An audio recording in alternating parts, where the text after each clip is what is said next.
पुणे में 41 साल के सीए की मौत के बाद जीबी सिंड्रोम अब सोलापुर, कोल्हापुर, नागपुर और दूसरे जिलों में भी अब वहां इसके मामले मिलने लगे हैं। अब तक 111 मामले सामने आ चुके हैं। डॉक्टर्स ने सलाह दी है कि दूध, डेयरी प्रोडक्ट्स और चावल से दूर रहना है, साथ ही दूषित पानी नहीं पीना है। आखिर क्या है ये बीमारी? इसका डेयरी प्रोडक्ट्स के साथ क्या कनेक्शन है? विस्तार से आज बात करेंगे। मेरा नाम है दीपक डोभाल, आप देख रहे हैं आपकी खबर आपका फायदा। पहले ये रिपोर्ट देखिए, मैं लौट रहा हूं खास मेहमानों के साथ।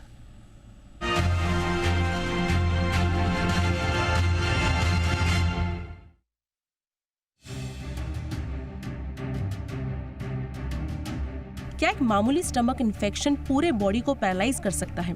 ये सुनने में भले ही अजब लग रहा हो, लेकिन पुणे में जीबी सिंड्रोम के बढ़ते मामलों ने इस रियलिटी को सामने ला दिया है। जीबी सिंड्रोम के अब तक 111 कंफर्म्ड केसेस सामने आ चुके हैं, जिनमें से 17 क्रिटिकल पेशेंट्स वेंटिलेटर सपोर्ट पर हैं। सोलापुर में एक सस्पेक्टेड डेथ भी इस कंडीशन से जुड़ी हुई मानी जा रही है। महाराष्ट्र गवर्नमेंट और हेल्थ अथॉरिटीज इस बीमारी को लेकर अलर्ट मोड पर हैं। जीबी सिंड्रोम एक दुर्लभ लेकिन खतरनाक न्यूरोलॉजिकल बीमारी है, जिसमें शरीर की अपनी ही इम्यून सिस्टम नसों पर हमला करने लगती है, जिससे कमजोरी, झंझनाहट, यही नहीं पैरालिसिस जैसी स्थिति भी सामने आ सकती है। इस बीमारी का लिंक एक बैक्टीरिया कैंपिलोबैक्टर जेजुनी से है, जो दूषित भोजन और पानी के जरिए शरीर में फैलता है। इसका संक्रमण आमतौर पर पेट से शुरू होता है, जिसे गैस्ट्रोएंटेराइटिस कहा जाता है। जीबी सिंड्रोम का मुख्य कारण अधपका या कच्चा मांस खाना, बिना उबला या दूषित पानी पीना, बिना उबला दूध और उससे बने प्रोडक्ट जैसे रॉ पनीर और चीज, गंदे बर्तनों या बिना हाथ धोए खाना खाना, साफ सफाई का ध्यान नहीं रखना मुख्य कारण है, जो जीबी सिंड्रोम के जोखिम को बढ़ा देते हैं। संक्रमण होने के बाद ये बैक्टीरिया आंतों की दीवार पर हमला करता है, जिससे डायरिया, बुखार, पेट दर्द और उल्टी जैसी समस्याएं होती हैं। कुछ मामलों में ये प्रतिरक्षा प्रणाली को भ्रमित कर देता है, जिससे प्रतिरक्षा प्रणाली शरीर की अपनी नसों पर ही हमला कर देता है, जिसके बाद ये जीबी सिंड्रोम का रूप ले लेता है। सबसे ज्यादा जोखिम किन लोगों को है, इसे भी जान लीजिए। जिनकी इम्यूनिटी कमजोर है, साथ ही डायबिटीज, कैंसर या किसी बड़ी सर्जरी के बाद इसका खतरा बढ़ जाता है। यही नहीं, जिनका हाल ही में कोई वायरल या बैक्टीरियल संक्रमण हुआ है, इसके साथ बच्चे और बुजुर्गों को इससे ज्यादा खतरा है।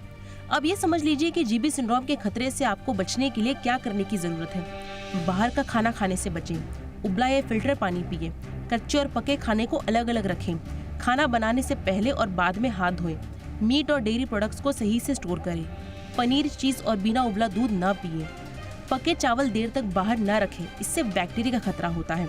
विटामिन सी, जिंक और प्रोटीन युक्त आहार लें। जीबी सिंड्रोम के बढ़ते मामलों पर महाराष्ट्र के स्वास्थ्य मंत्री प्रकाश आंबेडकर ने चिंता जताई है। उन्होंने कहा कि सरकार ने विशेषज्ञ डॉक्टरों की एक टीम गठित की है, जो इस पर शोध कर रही है कि इतने बड़े पैमाने पर मामले क्यों बढ़ रहे हैं। जीबी सिंड्रोम के बढ़ते मामलों पर लगाम लगाने के लिए सफाई अभियान चलाए जा रहे हैं, साथ ही खाने की गुणवत्ता पर कड़ी निगरानी रखी जा रही है। ब्यूरो रिपोर्ट, जी मीडिया। बहुत ही खास मेहमान इस वक्त हमारे साथ जुड़ चुके हैं। स्वागत करते हैं डॉक्टर अमित द्रविड़ का, इन्फेक्शन डिजीज स्पेशलिस्ट हैं पूना हॉस्पिटल के। और डॉक्टर द्रविड़ वो डॉक्टर हैं जिन्होंने शुरुआती जो इसके आउटब्रेक्स हुए थे, तो जब पेशेंट आए थे तो उनको हैंडल किया था। बहुत बहुत स्वागत है डॉक्टर द्रविड़ आपका हमारे शो पे। हमारे साथ हैं doctor Neeraj Jain, professor in HOD neurology, came hospital से। बहुत बहुत स्वागत है डॉक्टर जैन आपका हमारे शो पे। और हमारे साथ हैं डॉक्टर समीर भाटी, जाने माने public health expert. Doctor Bhati, आपका भी बहुत बहुत स्वागत है। डॉक्टर द्रविड़, कैसा अभी स्थिति है सर वहाँ पे? और पिछली बार जब आपसे बातचीत हुई थी तो हम लोग एक कम से कम आश्वस्त ज़रूर हुए थे कि शायद ये एक जोग्राफिकल एरिया में कंटेन्ड होके रहेगा, वहाँ से नहीं फैलेगा, लेकिन अभी कुछ और पॉकेट्स से वहाँ से कुछ मामले सामने आए हैं। तो क्या स्थिति है सर वहाँ अभी?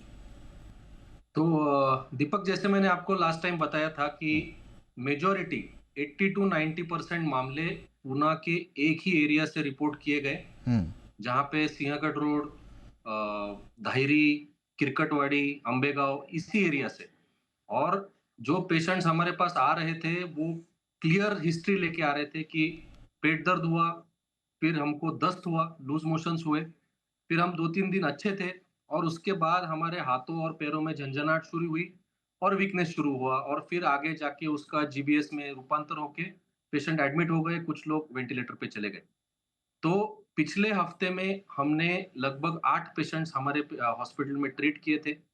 8 के 8 पेशेंट जो है अभी आईसीयू के बाहर है और वो अभी घर जाने की स्थिति में है। इस हफ्ते में हमने 2 ही नए पेशेंट्स देखे हैं जिनको जीबीएस डायग्नोज हुआ है और उनके स्टूल में कैम्पाइलोबैक्टर जेजुनी ये बैक्टीरिया भी डायग्नोज हुआ है। दोनों केसेस में से एक केस अभी भी वेंटिलेटर पे है। वो थोड़ा क्रिटिकल है लेकिन उनको भी जो ट्रीटमेंट चाहिए वो दे दिया गया है और हमको ये आशा है कि ये वो भी पेशेंट इस खतरे से ठीक होगा।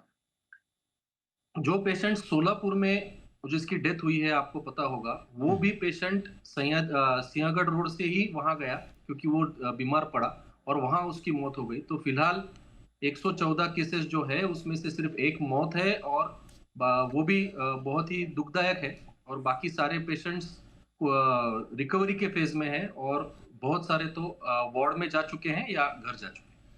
Alright sir, but last time sir जैसा आपने एक्सप्लेन किया था कि एक पर्टिकुलर पॉकेट और वहाँ पर आपने वाटर का क्लोरिफिकेशन नहीं होना, कुछ अनहेल्दी फूड हैबिट्स वगैरह, इस पे क्या सर अभी कुछ और नए निष्कर्ष पर आप लोग पहुँचे हैं कि ये पानी से हो रहा है, दूषित खाने से हो रहा है, या कोई ऐसी चीज़ है जो कि कम्युनिटी में अवेलेबल है और उसकी वजह से कुछ कंटामिनेशन की वजह से कोई इन्फेक्शन ट्रिगर हो रहा है?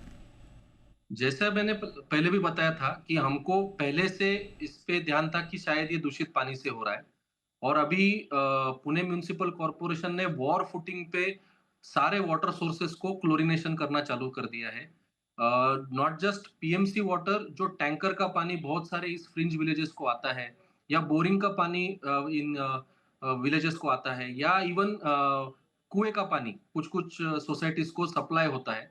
वहां पे जो पानी के सैंपल्स टेस्ट किए गए हैं उनके रिपोर्ट अभी तक आए नहीं, लेकिन इवन पीएमसी की अथॉरिटीज को लगता है कि शायद वो कंटेमिनेटेड है और वॉर फुटिंग पे क्लोरीनेशन चल रहा है। तो मुझे लगता है कि even government agrees with us कि majority of the cases are because of water contamination और पानी के लिए इसलिए वॉर फुटिंग पे क्लोरीनेशन हो रहा है।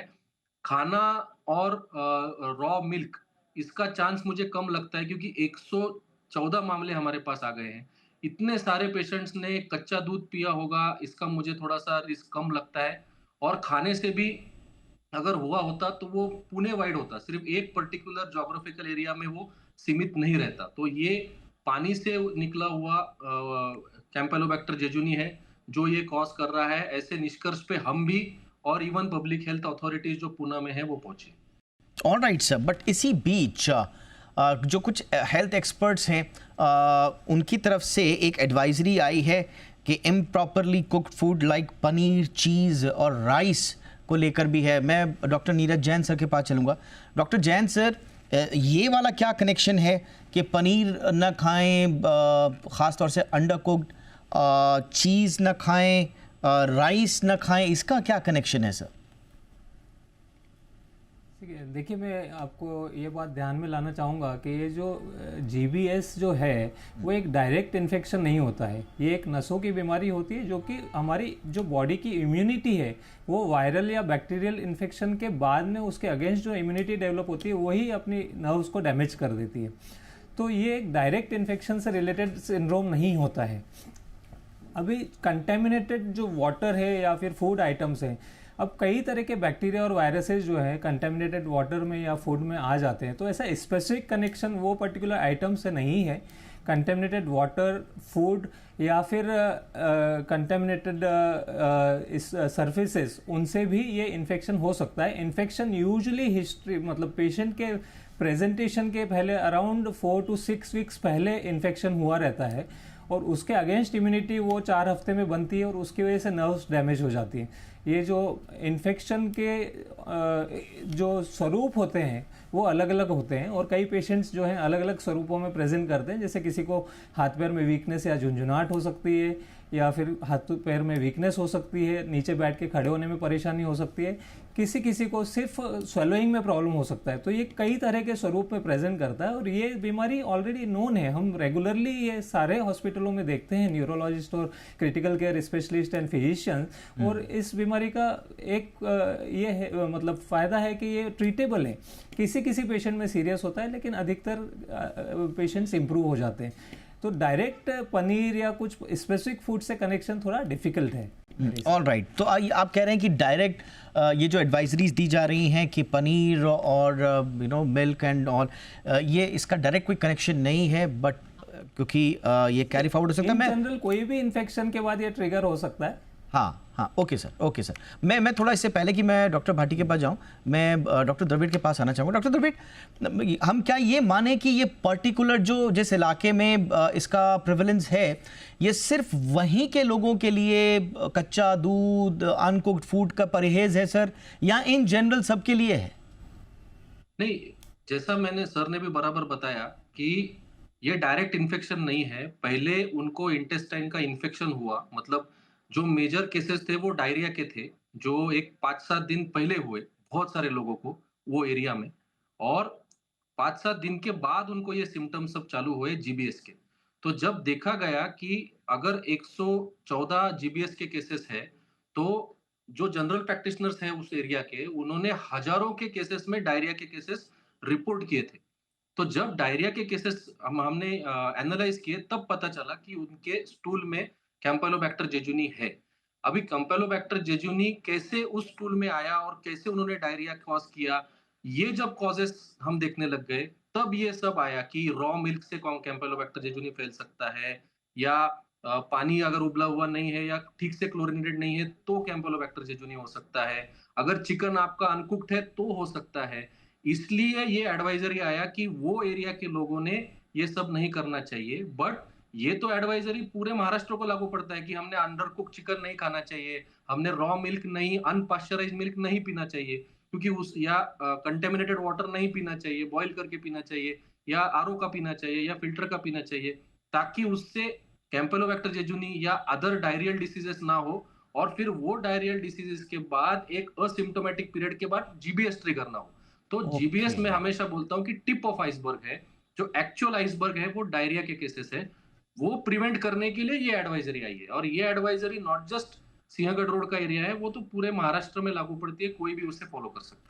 ओके, तो ये बहुत क्लियर किया आपने कि ये सभी के लिए ये एडवाइजरी है महाराष्ट्र में ख़ास तौर से, और इसका सबसे बड़ा कारण यही है कि जिसका बार बार नाम लिया जा रहा है कैंपेलोबैक्टर जेजुनी, ये कहीं उसको ट्रिगर न करे, तो इसलिए आप डायरिया से बचने के हर उपाय करें, और इसीलिए वो सारे एहतियात बरतने ज़रूरी हैं जिसकी वजह से ये ट्रिगर हो सकता है। डॉक्टर भाटी के पास आएंगे। डॉक्टर भाटी, आप दिल्ली में हैं, आप वहाँ से क्या कुछ ऑब्जर्वेशंस अभी ले पाए हैं इस बीमारी के बारे में, और एक कॉमन मैन को आप किस तरह की सलाह देंगे सर? बिल्कुल, देखिए जैसे सिंपल से अगर हम बात करें तो कोई नई बीमारी नहीं है, बीमारी के बाद होने वाला ये कॉम्प्लिकेशन है।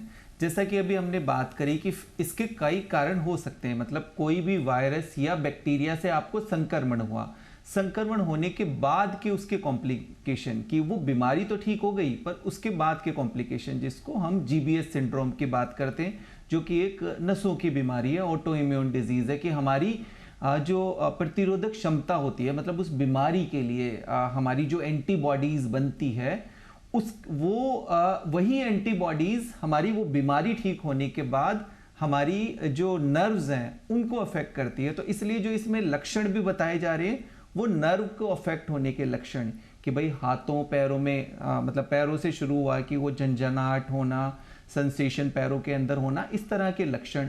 अब इसमें जैसे हम बात कर रहे थे कि भाई कारण ढूंढना जरूरी है कि कौन से बैक्टीरिया की वजह से पहले इन्फेक्शन हुआ और उसके बाद उसके कॉम्प्लिकेशन हुए।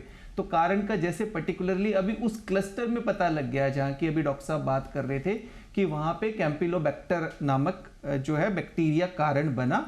कैंपिलोबैक्टर कई जगह हो सकता है कि भाई आपका खाना ठीक तरीके से पका अनकुक्ड खाना है, मिल्क प्रोडक्ट, कई बार कच्चा दूध वहाँ पर पनप सकता है। और पनीर वगैरह की ये सब बात क्यों की जा रही है, क्योंकि ये ऐसी चीज़ें हैं जहाँ पर बैक्टीरिया के पनपने के लिए ये थोड़ा ईजी होता है और वहाँ पर काफ़ी ये देखा जाता है।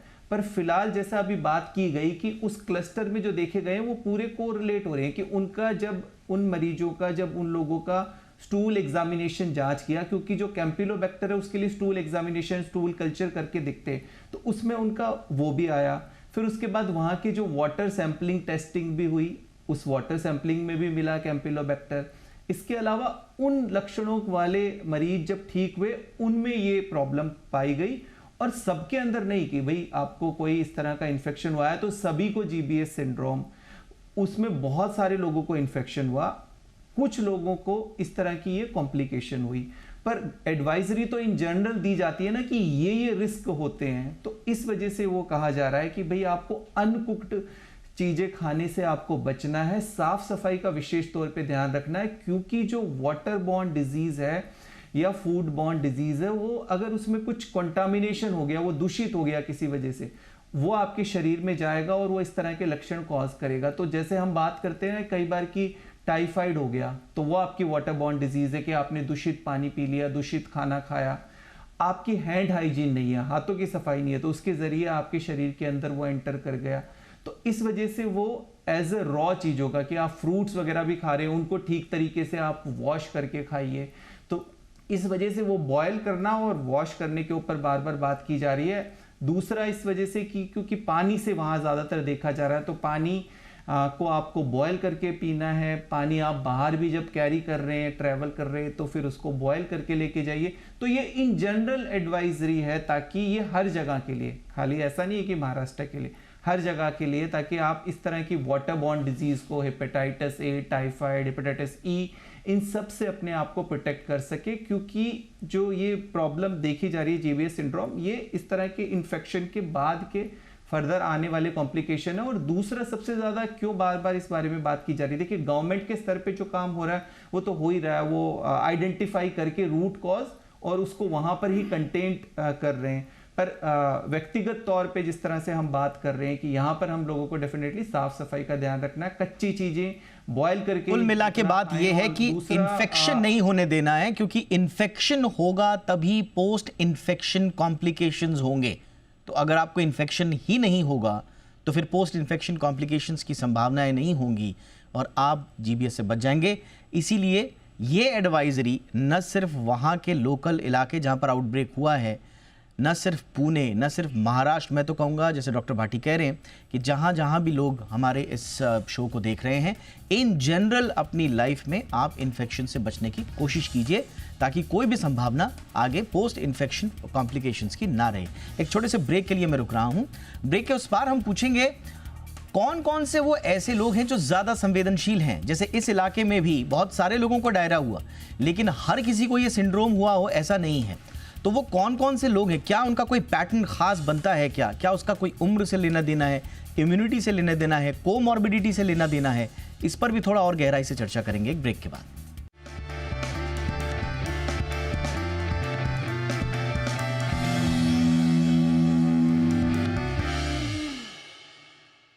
ब्रेक के बाद आपका स्वागत है। डॉक्टर द्रविड़, आपके पास आना चाहेंगे सर। आप थोड़ा सा ये समझाएं सर कि जैसा आपने कहा कि ये कैंपिलोबैक्टर जो है, ये सर ये पहले से हमारे अंदर होता है, या जैसा अभी बताया गया कि वाटर सैंपल्स में भी है, तो ये कंटामिनेटेड वाटर से या कंटामिनेटेड फूड से आता है, ये ऑलरेडी हमारे अंदर होता है, ये आता कैसे है सर, इसका ओरिजिन क्या है? जेजुनी जो बैक्टीरिया फिलहाल चर्चा में है कि वो एक ट्रिगर है जीबीएस के लिए, वो नॉर्मली पशुओं के आंतड़े में होता है। मतलब गाय हो गई, भैंस हो गई, शीप हो गए, पोल्ट्री हो गई, कैट्स एंड डॉग्स, इनके सबके गट में ये बैक्टीरिया पहले से है और वो वहां रहता है, और ये जानवरों को वो कोई डिसीज कॉज नहीं करता। जब उनका जो पैखाना होता है, चाहे उसको हम सीवेज बोलते हैं, वो जब अपने पानी के सोर्सेस में मिक्स हो जाता है और वो हम पानी पीते हैं, या वो जो पानी यूज होता है वो कंटेमिनेट होता है, या फूड होता है वो कंटेमिनेट होता है, तब वो हमारे गट में जाता है, तब वो डायरिया कॉज करता है। और फिर जैसा सर ने भी ठीक से बताया कि अगर 1000 केसेस हो गए डायरिया के कैंपेलोबैक्टर जेजुनी के कारण, तो एक आदमी को जीबीएस होगा। तो इतना लो परसेंटेज है। तो पहले ये अपने बैक्टीरिया अपने गट में होता नहीं है, वो पशुओं के गट में होता है। और जैसा मैंने बताया कि ये जो फ्रिंज विलेजेस है हर म्युनिसिपल कॉर्पोरेशन में, वहाँ पे गाय, भैंस, पोल्ट्री या कैट्स, डॉग्स, ये सब ह्यूमन और एनिमल कांटेक्ट बहुत क्लोज हो गया है। और ये क्लोज हो जाने के कारण हमारे जो वाटर सोर्सेस है उनका कंटेमिनेशन बढ़ने की सूरत बढ़ गई है, और जिसके कारण कंटेमिनेटेड पानी पिया जाता है और फिर डायरिया होता है और फिर कुछ परसेंटेज लोगों को जीबीएस होता है। राइट सर, तो इसका मतलब ये है डॉक्टर जैन कि अगर कैंपिलोबैक्टर युक्त दूषित पानी की पहुंच जहां जहां तक होगी या उससे दूषित खाने की पहुंच जहां जहां तक होगी, वहां वहां पर इसका फैलाव हो सकता है सर? हाँ, तो ये एक्चुअली कैंपाइलोबैक्टर जेजुनी अभी इसके मामले सामने आ रहे हैं, पर अदरवाइज भी कोई भी वायरल आउटब्रेक होता है या बैक्टीरियल आउटब्रेक होता है, तो जैसा डॉक्टर द्रविड़ ने बताया कि काफ़ी सारे लोगों को होता है, तो उसमें 1 से या 2% लोगों को ऐसा प्रकार का जीबीएस नाम की बीमारी होती है। तो आउटब्रेक से घबराने का नहीं है, हमको कंटेमिनेटेड वाटर, कंटेमिनेटेड फूड से बचाव करने का है। और यदि ऐसे सिम्टम्स, जिस व्यक्ति को ऐसा इन्फेक्शन हो के गया है, यदि उसको ऐसे न्यूरोलॉजिकल सिम्टम कुछ दिखाई देते हैं, तो प्रॉपर जनरल फिजिशियन, न्यूरोलॉजिस्ट या जनरल प्रैक्टिशनर के पास। आपने बिल्कुल सही कहा सर कि ज्यादा केसेस हों, 1000 केसेस में से एक केस में ये मामला आएगा, तो क्या इसका मतलब हम ये माने सर कि बहुत बड़े एरिया में दूषित पानी है, दूषित खाना है, तो वहां पर क्या आपको लगता है कि सरकार को युद्ध स्तर पर जाकर उन एरियाज को सैनिटाइज भी करना चाहिए, कैंपिलोबैक्टर फ्री भी किया जाना चाहिए क्या? बिल्कुल, वाटर सैनिटेशन के लिए क्लोरिनेशन बहुत ही ज़्यादा इंपॉर्टेंट है। I think Pune municipal corporation has already taken proper steps कि वो वाटर को प्रॉपर क्लोरिनेशन करें। और फूड कंटेमिनेशन के लिए तो हमें इंडिविजुअल लेवल पे ही ध्यान रखना होगा, क्योंकि वो तो हमारे घर में जो रोज़ का खाना होता है या फिर हम जो आउटसाइड फूड खाते हैं उसको प्रॉपर हाइजीनिक वे में हमें लेना चाहिए। Alright sir, alright. ये over a period of time, over a long lot of area यदि हम ये फॉलो करेंगे तो इस इन्फेक्शन से बचा जा सके। Alright sir. डॉक्टर भाटी, कौन कौन से लोग ज़्यादा संवेदनशील हैं? जैसा कि बताया जा रहा है कि कैंपिलोबैक्टर अगर आ भी गया शरीर में तो ऐसा नहीं है कि हर किसी को जीबीएस हो जाएगा, 1000 में से एक को होगा इन्फेक्शन के बाद वो भी। तो वो कौन से लोग हैं जिनको हो सकता है? सबसे ज़्यादा संवेदनशील कौन है? एक तो संवेदनशील जो एरिया है जहाँ पे स्प्रेड हो रखा है, वहाँ पर उन लोगों को अगर इस तरह का संक्रमण होता है, अब किसको ये कॉम्प्लिकेशन होगा वो एक बार कहना उस तरह से ठीक नहीं है कि किसको, बट हाँ, क्योंकि जिनकी लो इम्यूनिटी रहती है वो ससेप्टेबल रहते हैं कई और तरह के कॉम्प्लिकेशन होने का। तो जो हम कोमॉर्बिड बताते हैं वो ससेप्टेबल, पर अगर इतने लोगों को संक्रमण हुआ है उनमें से कौन सा एट रिस्क रहेगा बहुत ज़्यादा, ये वैसे नहीं कह सकते। पर हाँ, ये ज़रूर है कि जिस एरिया में जहाँ स्प्रेड हो रहा है और जिन लोगों को अभी फ़िलहाल ऐसे लक्षण रहे हैं डायरिया वाले, तो थोड़े वो अपना, जैसे अवेयरनेस की बात की जा रही है, जहाँ लक्षणों की अगर ऐसे वो देखते हैं जो अभी बताया न्यूरोलॉजिकल लक्षण इस तरह के आपको, तो आपको वो रिपोर्ट करने बताना Absolutely, है। वो रिपोर्ट करने होंगे। इंटरवेंशन जितना जल्दी करेंगे उतना ट्रीट ठीक हो जाता है। Absolutely sir, absolutely sir. Doctor Dravid, quickly sir, अगर जैसा डॉक्टर भाटी ने बताया कि बड़ा मुश्किल है, क्विकली अगर 10 सेकंड में बताएं कोई ऐसा पर्टिकुलर एज या कोमॉर्बिडिटी या ऐसा कोई स्थिति जिसमें ये ज्यादा संवेदनशील हो जाए? हमने जो देखा है कि ऑल एज ग्रुप्स अफेक्ट हुए हैं और बहुत सारे यंग इम्यूनो कॉम्पिटेंट जिनको कोई बीमारी नहीं है वो भी अफेक्ट हुए हैं। लेकिन कुछ कुछ लोग हैं जिनमें ये ज्यादा तकलीफ दे सकता है। उसमें से एक है, अगर आप HIV पॉजिटिव हैं और आप अगर ट्रीटमेंट ठीक से नहीं ले रहे हैं, आपकी इम्यूनिटी बहुत कम है, तो ये कैंपिलोबैक्टर जेजुनी आपको सीवियर डायरिया भी कॉज कर सकता है, कभी-कभी जीबीएस भी कॉज कर सकता है। Alright sir, on that note thank you very much. आप तीनों का बहुत विस्तार से आज हमने बातचीत की। आई एम श्योर हमारे दर्शकों के सारे डाउट्स दूर हुए होंगे। Doctor Amit Dravid, thank you so much sir, बहुत अमूल्य वक्त निकालते हैं आप हमारे लिए। Doctor Neeraj Jain sir, thank you so much आपके वैल्यूएबल इनपुट्स के लिए। डॉक्टर समीर भाटी, बहुत बहुत शुक्रिया सर आपका भी। इसी के साथ आपकी खबर आपका फायदा में इतना ही। इजाजत दीजिए, अपना ख्याल रखिए, नमस्कार।